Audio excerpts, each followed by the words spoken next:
Reinventándose. Hoy vamos a ver un tema muy interesante. Les voy a platicar.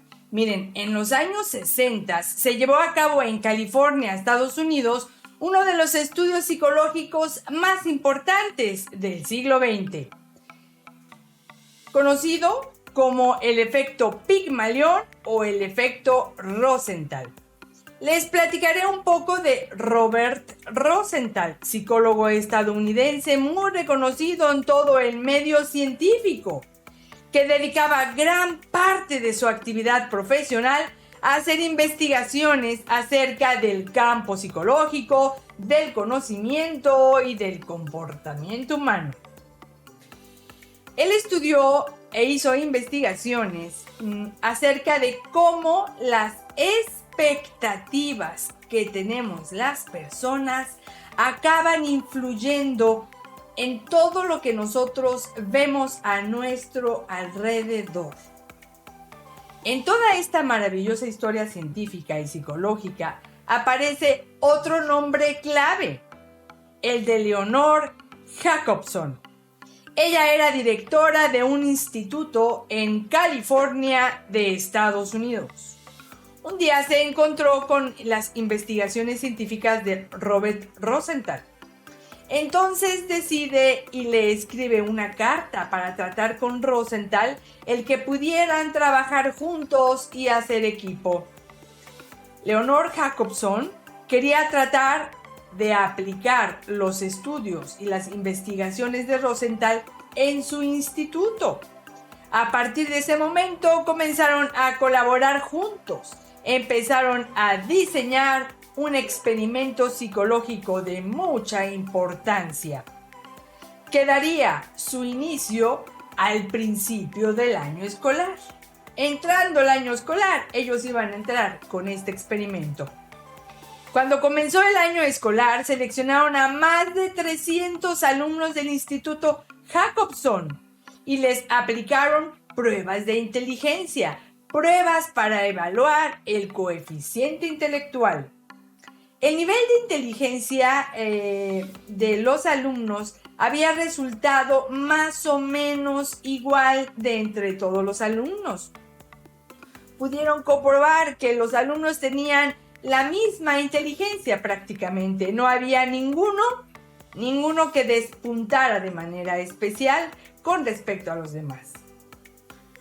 Una vez hubieron comprobado que todos los alumnos tenían más o menos la misma capacidad intelectual, más o menos la misma inteligencia, seleccionaron al azar a un pequeño grupo de estos 300 alumnos. Agarraron así a poquitos como a 30. Luego, como parte de la estrategia de la investigación y del experimento psicológico, escribieron de esos 30 alumnos datos falsos, específicamente sobre la evaluación de inteligencia. Entonces, se los hicieron llegar a sus profesores. En los informes aparecían que esos alumnos escogidos al azar habían obtenido unos resultados extraordinarios en las pruebas de inteligencia, que habían sacado una inteligencia superior, que esos 30 alumnos aproximadamente tenían coeficiente intelectual muchísimo más alto que el resto de los 300 alumnos, de los cuales sus profesores podían esperar mucho de esos alumnos durante todo el año escolar. Con ese informe falso, acabó la primera parte del experimento. Pasó todo el curso, todo el año, y Jacobson y Rosenthal no hicieron nada más que sentarse, observar y esperar. No intervinieron para nada. Una vez finalizado el curso académico, volvieron a seleccionar a los mismos 300 alumnos, otra vez, y les repitieron las mismas pruebas de inteligencia. Ahí acuérdense que estaban incluidos el pequeño grupito del que hicieron falsos resultados. Se quedaron atónitos, sorprendidos con lo que encontraron. En este pequeño grupo de alumnos a los que falsamente se les había atribuido una inteligencia superior que al resto de los alumnos y que dijeron que eran muy inteligentes, resulta que en realidad los resultados del nuevo examen salieron con una gran inteligencia, salieron con inteligencia superior.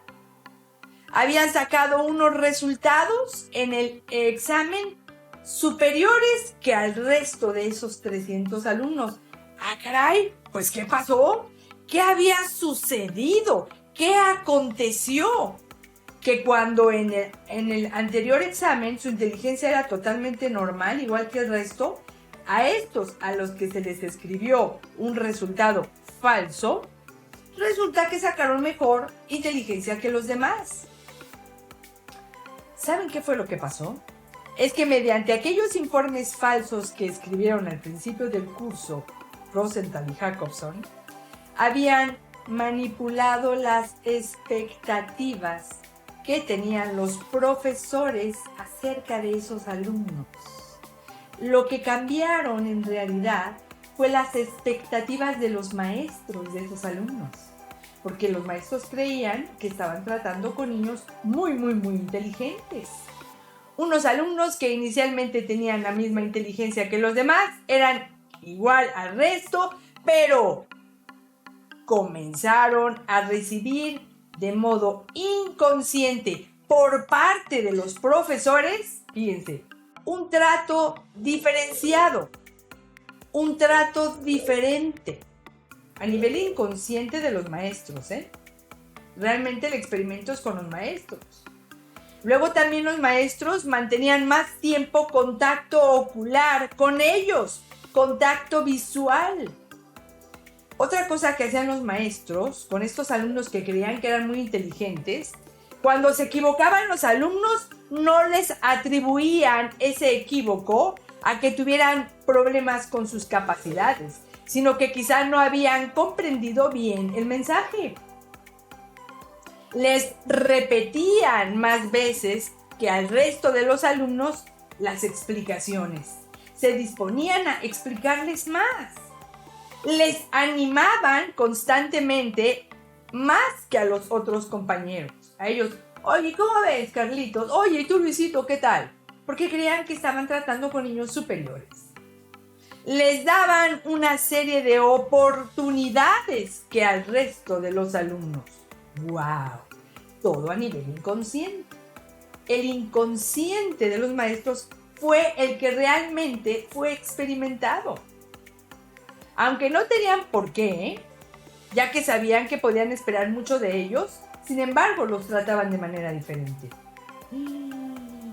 Al final, estas falsas expectativas que tenían los profesores acerca de este pequeño grupo de alumnos acabó por cumplirse.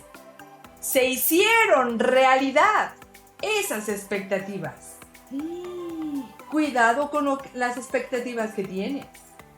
¿Te das cuenta qué interesante y qué importante es tratar a los demás con la importancia que tienen? Con la importancia que tú quieras darles.